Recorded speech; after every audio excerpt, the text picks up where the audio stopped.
Sound off for Chesterfield. Chesterfield is best for you. First cigarette with premium quality in both regular and king size. Chesterfield brings you Dragnet.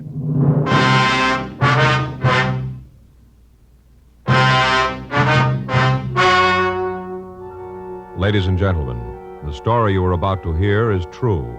The names have been changed to protect the innocent.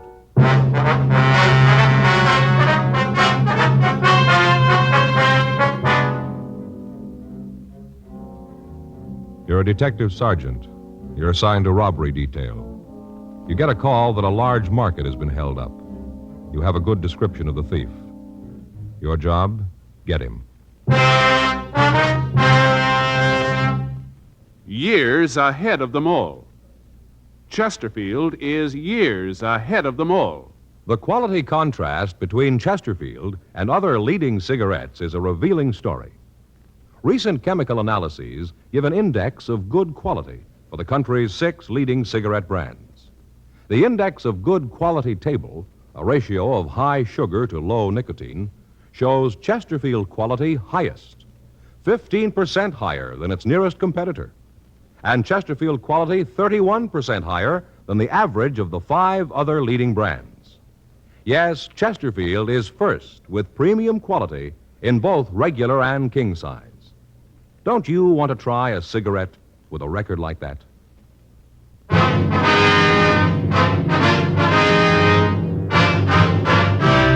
Dragnet, the documented drama of an actual crime. For the next 30 minutes, in cooperation with the Los Angeles Police Department, you will travel step by step on the side of the law through an actual case transcribed from official police files. From beginning to end, from crime to punishment, Dragnet is the story of your police force in action.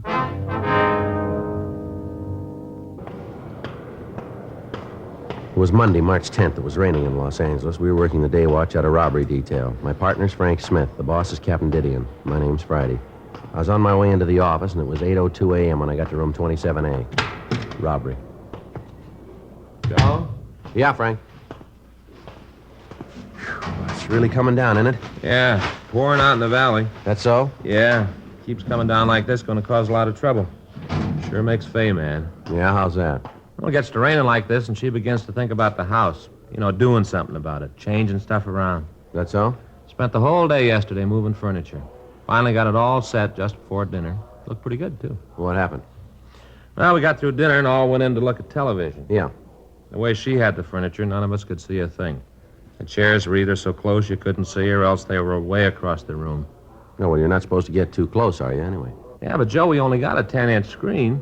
We got one of those big magnifiers on it, and if you get to one side, everybody looks like they got the mumps. Had to move all the stuff back the way it was. It's a hot shot. I'll get it. All right, get your coat. We got one to roll on. What is it? Liquor store robbery.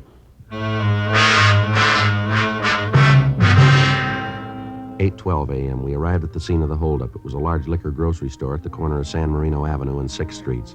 A radio unit was already there. Frank and I checked with him, and then we talked with the victim, a Mr. Henry Alden. I was just standing there at the counter. This old guy came in, pulled a gun, told me he wanted the money. I gave it to him. Uh-huh. He said in the phone that he was elderly. Is that right? Yeah, old guy. Must have been about 65 or 70. Real bum. How do you mean? Well, the way he was dressed, you know. Old clothes, real seedy. Uh-huh. What if you tell us just what happened? Well, sure. Well, it was about 8 this morning. I opened up, and I was there making out the deposit slip for the bank. Guy walked in the back door and pulled his gun. Told me he wanted the money. Uh-huh. Well, like I said, I gave it to him. He told me to get into the closet back there. Told me to lie down on the floor. Well, I did, and he had that gun pointed right at my head. I did like he told me. I see. What happened then? Well, he walked over to the door and flipped the lock on a couple of times, you know, make sure it worked. Yeah.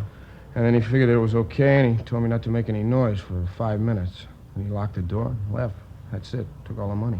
How much money did he take, would you know? Yeah, to the penny. I just finished adding it up. Just a minute. All right. I got the figures on the machine. Tell you right away.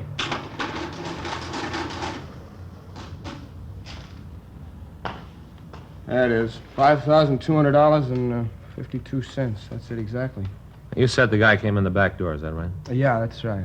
Well, were you open? I mean, was the store open for business? No, we weren't. You see, I usually don't open before 8:30. Leave the back door open, though, for deliveries, bread, milk, stuff like that. Wonder if you could give us a description of the man. Well, sure, like I said, he was old. Say around 70, not in there. About how tall was he? I'd say maybe 5'7", not much more than that. How much did he weigh, would you know? Not much, maybe 125. How about his complexion? Real tan, like he'd been out in the sun a lot. Face was all wrinkled. How about the color of his eyes? Blue, real blue. Now, what about his clothes? A real bum. Had on this old overcoat, brown, all frayed, ragged around the sleeves. Had a patch on the right elbow. Patch looked like it was kind of dark serge material. Was he wearing a hat? Yeah, blue, all beat up. You could see the dirt around the brim. How about his shirt and trousers? Blue striped shirt and old kind of brown pants, no press. Looked like he was getting ready to jump in them. Real seedy. Yes, sir. Did he wear glasses? No, he didn't. Was he clean-shaven, or did he wear a mustache? Well, he had about a 4 or 5 day old growth of beard, white. I see. Did he have any marks or scars that you could see? No, nothing like that, at least not that I could see. How about the gun? Was it a revolver or an automatic? Well, it looked like an automatic. Might have been a 45. I didn't look too close at that. Yeah. Did he have any sort of an accent when he talked to you? No, nothing like that. All right, Mr. Alden. Joe, I'll get the description out. Right, Frank, thanks. Mr. Alden, did the man say anything to you that might help identify him? No, not that I can think of. He kept telling me that he was real sorry he had to do this. Said, I'm really sorry, but I have to have the money. I have to. Kept asking me if I understood. I told him no. He said that someday I would. Real weird. Kept apologizing while he robbed me. I see. You the owner here, are you? No, I'm just a manager. The owner's Mr. Wood. He's going to be real mad when he hears about this. Second time in 3 months we've been held up. Getting a little tiring. A couple more times the insurance company isn't going to stand for it. Yes, sir. Do you usually have that much money in the store? Most of the weekends, yeah. You see, a lot of our stuff is pretty expensive. This is about the only store in the neighborhood that's open over Sunday. We get a lot of trade. Weekend business usually runs between 3,000 and 5,000. About how many employees are there in the store? 3 all told. We stay open until 2:30 in the morning. I come in the morning and work until noon. Hank comes in, then there's 2 of us until 6, and John comes in. He works on through. Once in a while, Mr. Wood comes in himself when we get busy. Wonder if I could have their names and addresses. Sure. They weren't involved in it, I'm sure of that. Well, we have to check them out anyway, Mr. Alden. Yeah, I suppose so. But I tell you, he knew what he was doing, the way he moved. The way he knew just when to come in. This fellow's done that sort of thing before. Trying to say he was sorry about taking the money. He wasn't fooling anybody. No, sir, not a soul. Real bum, seedy, you know? Yes, sir. All that baloney about how he had to have the money wasn't any other way. He wasn't sorry, not at all. Yeah, well, he probably will be. 9:30 a.m. Frank and I started a canvass of the immediate vicinity. None of the store owners in the area had seen anyone answering the description of the holdup man. None of them had seen any suspicious cars in the area. We asked the liquor store manager to go with us to the city hall to look at the mug books. He called the store owner, and when he arrived, we drove downtown. The victim went through the mug books on known holdup men, but failed to make an identification. A local and an APB were gotten out on the suspect. We asked the stats office to make a run on the MO used, and they came back with 14 possibles. It took us 2 days to check them out. They led us nowhere. The papers caught on to the story, and letters began to pour in with advice and tips. On Monday, March 17th, a full week after the robbery, Frank and I had lunch and checked back into the office. See the afternoon papers, Joe? Yeah, pretty funny, huh? Yeah, they've sure taken up the story. Everybody got a different idea who the old guy is and why he did it. Have you read some of the stories? Yeah, sure. The only thing is, a lot of people seem to think the old guy's a real Robin Hood. Now, that's all right, but they forget that he walked in that store with a gun. Wasn't anybody to say that he wouldn't have pulled the trigger if somebody got in his way. Yeah. I'll sure be glad when we get him, find out what it's all about. I get it. Robbery Friday. Yes, ma'am, it is. No, ma'am. No, ma'am, we haven't caught him yet. What was that? Yes, ma'am. All right, would you give me that address again? Yes, I have it. Yes, ma'am. All right, thank you. There's another one. What's that? Landlady runs a place out on 9th Street. Yeah. Says she's got a tenant that she's sure is the old fellow we're looking for. How come? Says all the old guy does is stay up in his room. The other day, the landlady's daughter went upstairs for something. Tenant chased her down the stairs, yelling at her to stay away from his room, all that sort of thing. He was tired of people not respecting his rights, the rights of an old man, something like that. I couldn't get it all on the phone. Description she gave him pretty much matches the one we got. What do you figure? Well, we got no choice. We'll check it out. 1:58 p.m. Frank and I got to the rooming house on 9th Street. It was a large 4-story building. We talked to the landlady, and she gave us what information she could. She told us that the tenant's name was Roger Dietrich. She told us that he'd lived in the building for the past 8 years. She went on to tell us that he had some sort of a private income and that he rarely left his room. The landlady explained that earlier the same morning, her 11-year-old daughter had gone to the attic to get some old newspapers, and that on the way she'd run into Mr. Dietrich. The tenant had yelled at her and told her that as long as he was paying rent on the room, he wouldn't have anybody snooping around. We checked and found that he got no mail except the single letter a month with the income check. 2:30 p.m. Frank and I went up to the 4th floor and knocked at the door. You want to try it again? Yeah. Go away! I don't want any. Go away! Mr. Dietrich? Who is it? Police officers, we'd like to talk to you. Just a minute.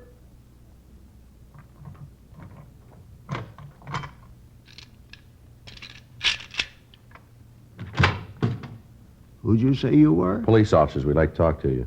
Oh, what are your names? My name's Friday. This is my partner, Frank Smith. Uh-huh. I guess it's all right. Come in. Thank you, sir.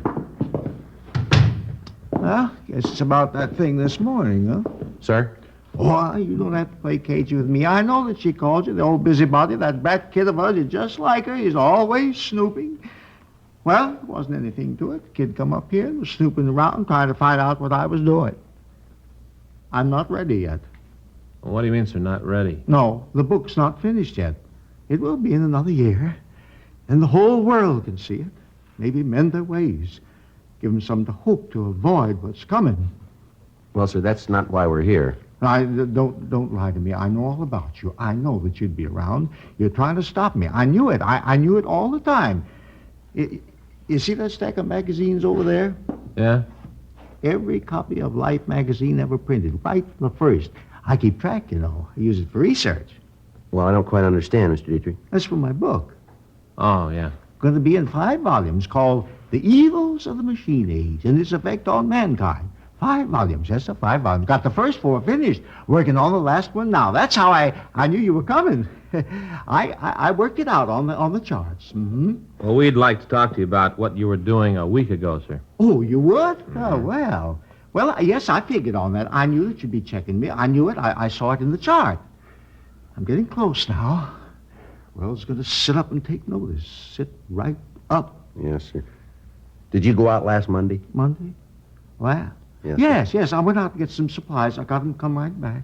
Would you tell us what time of day that was? Oh, night, dear sir. I always go out at night. Yes, sir. Where'd you get these, what are these, supplies? Well, that's a little place down the street. I always buy things there. Very nice, very nice. Yes, sir. And the man down there would be able to tell us if you were there, wouldn't he? Oh, sure, yes. Him and me had a talk about my book. Fellow's really interested. We talk all the time. I just finished volume 4, you know, about what's going to happen if the machine is allowed to continue. Oh, it's going to be terrible. I beg your pardon? The way the world's going. All these atom bombs. Now the hydrogen bomb. Gonna blow the world right away. Even if they stop that, things aren't going to be the same. They're all going to be different. All right. You just betcha. You know what kids are going to look like 1,000 years from now? Well, sir, I imagine pretty much the same way they do now, huh? Yes, sir, and that's just where you're wrong. See, I got a picture right here. That's volume 4. You know, finished volume 4. I'll get it. There you are. See? I do it up myself. Yeah. Well, what is it? Well, you see, that's the way we're all going to look. You see there? See? Yeah. That large hair, all brains, little bitty legs. That's from that we won't be doing any walking, you see, just riding all the time. One great big eye right in the middle of the head, and the right arm fit only for eating breakfast food that makes noises and turning on a television set, you see? Oh. It's clever. Yes, sir. That's what the chart says we're going to look like if we all eat atom bombs. Yes, sir. I wonder if you'd mind coming downtown with us. In an automobile? Yes, sir. Well, I'm afraid not. You see, I don't believe in them. They're not going to last, you see. Well, I'm sorry, Mr. Dietrich, but we have to ask you to go with us. Police business, huh? Yes, sir. That's right. Well, I don't like it, but I guess I got no choice. That right? Yes, sir. That's right. Well, all right. That way. Might as well ride an automobile. Won't be around long, you know. Gonna just fade right out of existence. Is that right? Yeah. Tell you how it's gonna happen in my book. Uh-huh. Volume 5. 3:01 p.m. We drove Roger Dietrich down to the city hall and checked him through R&I. We found no record on him. We got in touch with the holdup victim, Henry Alden, and asked him to come down to the city hall to see if he could identify the suspect. He got to the robbery squad room at 4:15 p.m. No, I'm sure of it. That's not the guy. Now, what's all this about, anyway? What are you officers trying to do? Well, it's all right, Mr. Dietrich. We're just conducting a routine investigation. It's all right now. Oh, it is, huh? Yes, sir. We can take you home now if you like. In that police car?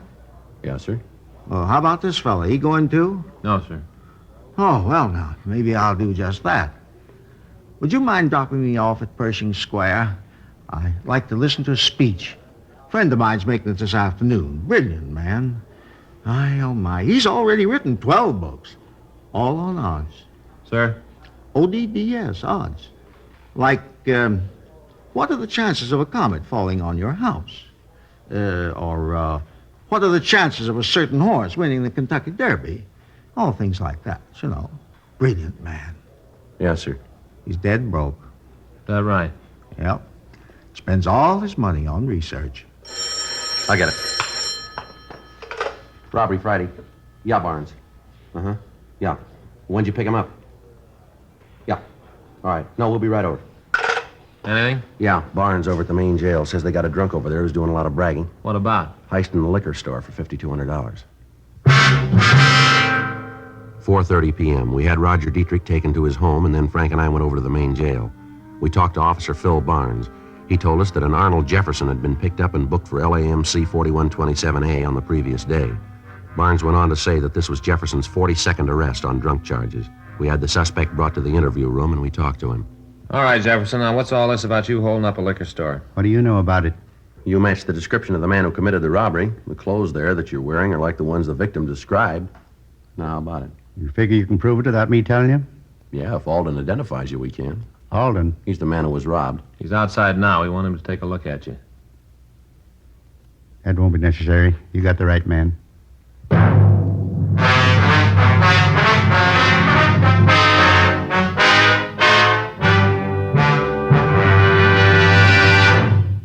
You are listening to Dragnet, the authentic story of your police force in action. Chesterfield is best for you. Listen to this report. It's a report never before made about a cigarette. Smoked day after day by a group of people smoking from 10 to 40 cigarettes a day for a full year. Here's Chesterfield's record. A medical specialist giving this group thorough examinations every 2 months for a full year reports no adverse effects to their nose, throat, and sinuses from smoking Chesterfields. Don't you want to try a cigarette with a record like that? You'll find Chesterfield's best for you. They're much milder, with an extraordinarily good taste. And for your pocketbook, Chesterfield is America's best cigarette buy. Chesterfield, years ahead of them all.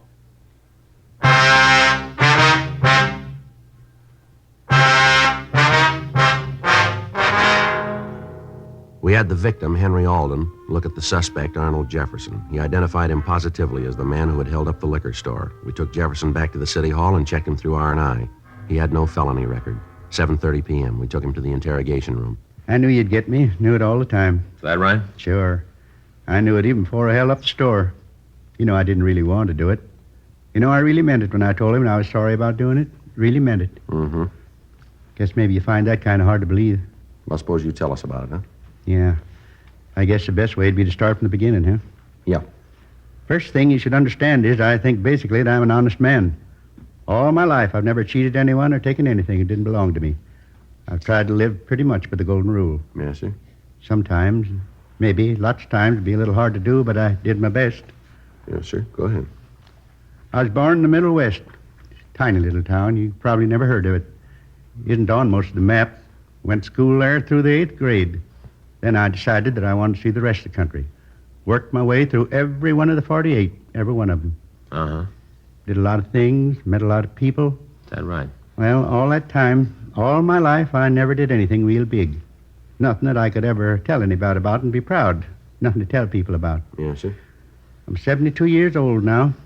That's a long time to live and never do anything big. Long time. Mm-hmm. Came downtown one day, sat in the plaza in the sun, met some real nice people. People like me, people without much reason. Got to coming down every day, sitting and talking, exchanging ideas. Found a lot of good friends. Most of them were alone. And I guess being alone made us members of the same club. Got to be sort of a lodge, 17 of us. Used to meet, talk about things, the way the world was going, how things look for the future, all things like that. Friends. Yes, sir. How'd you get along all this time? How'd you live? Oh, I get a little pension from the state, enough to get along on. I don't need much. Mm-hmm.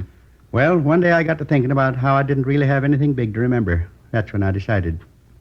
You mean on the robbery? Yep. Decided that if I could get my hands on a lot of money, a lot of it all at once, I could have something. Yeah? So I started to figure. First off, I had to figure what kind of a store to rob. Had to be one where I could get enough money. Thought about it quite a while. When I had that figured, I picked out the store. And then I, cased. Is that right? Yeah, that's right. Well, I cased the store. Figured how I'd do it.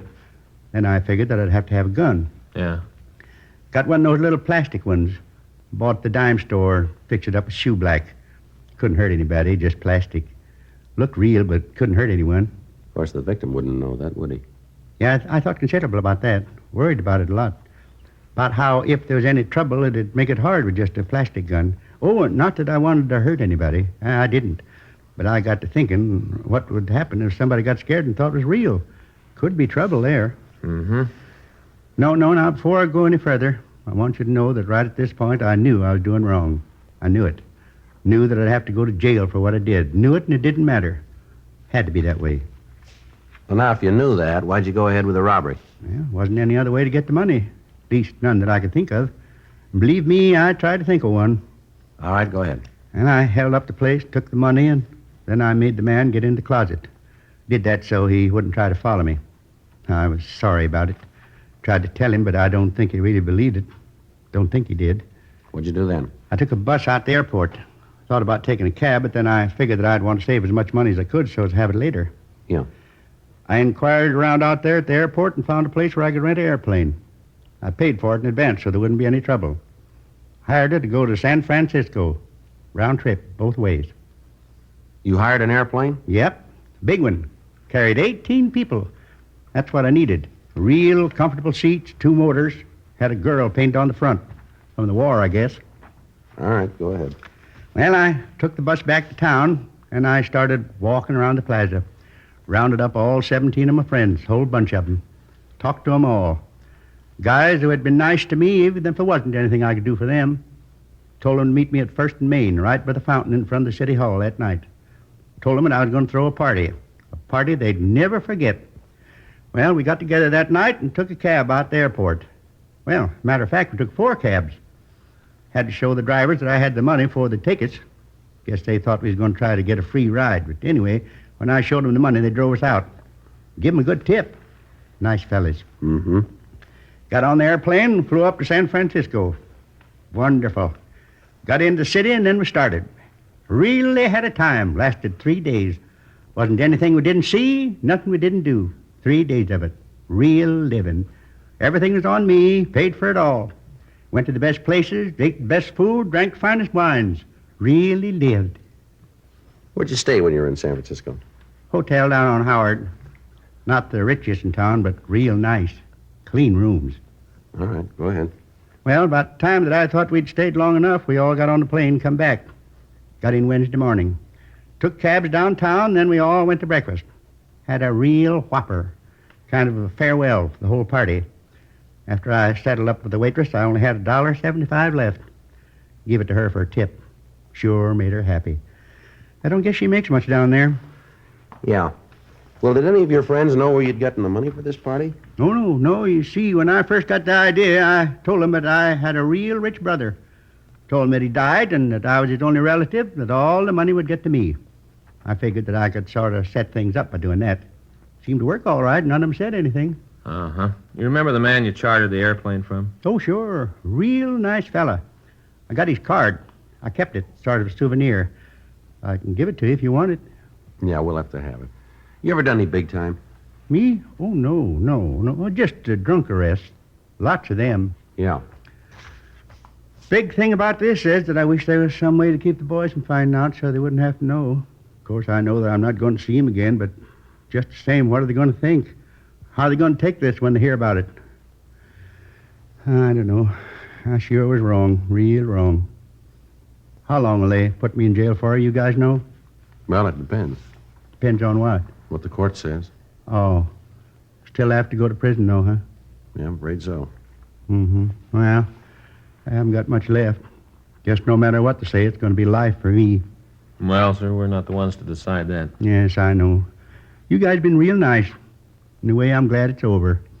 Like I said before, I knew you'd get me. I knew it all the time right from the beginning. Tried to figure out how it'd be when you did get me. What I'd say, how I'd act. Wasn't as hard as I thought it was going to be. Not hard at all. One thing, though, Yeah, what's that? I kind of wish I hadn't done it. I really do. I keep thinking of my friends, how they're going to take it. Yeah. You want to go? You're going to take me back now, huh? Yeah, I'm afraid we have to. Going to put me back in the tank? No, not this time. Upstairs? Yeah, upstairs. That means I'll have a cell all to myself. Be nice. I'd like to be alone. All right. You all set, Jefferson? Yeah. This way. 72 years, nothing to show for it. Nothing. Only one thing I can really say I did with my life. What's that, Jefferson? Wasted 72 years.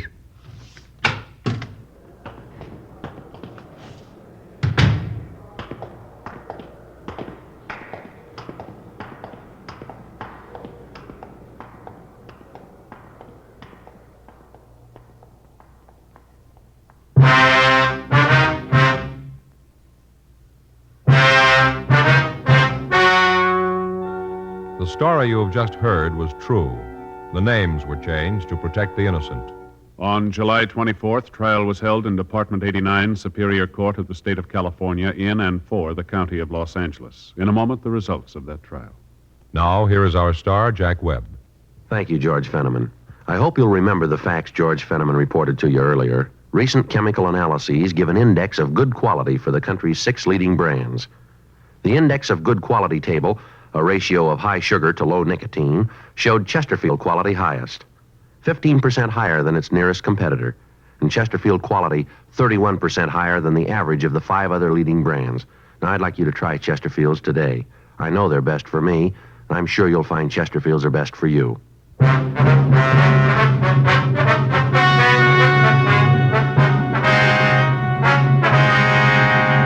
Arnold Peter Jefferson was tried and found guilty of 1 count of robbery in the 2nd degree. He was sentenced to the state penitentiary for the term as prescribed by law. Robbery in the 2nd degree is punishable by imprisonment for a period of not less than 1 year. Ladies and gentlemen, we wish to thank the editors of Real Magazine for their article High Tension on TV in the April issue, now on sale.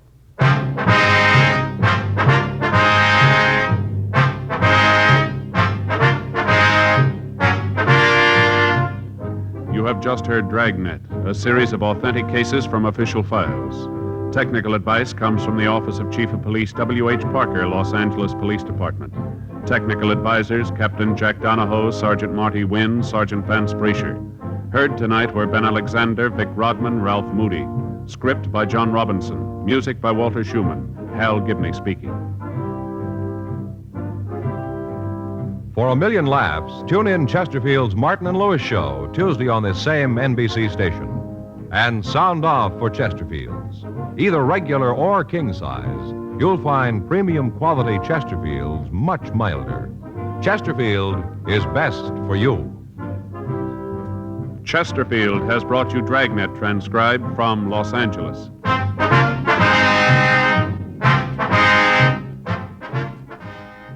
Tonight, it's Adventure with Barry Craig on NBC.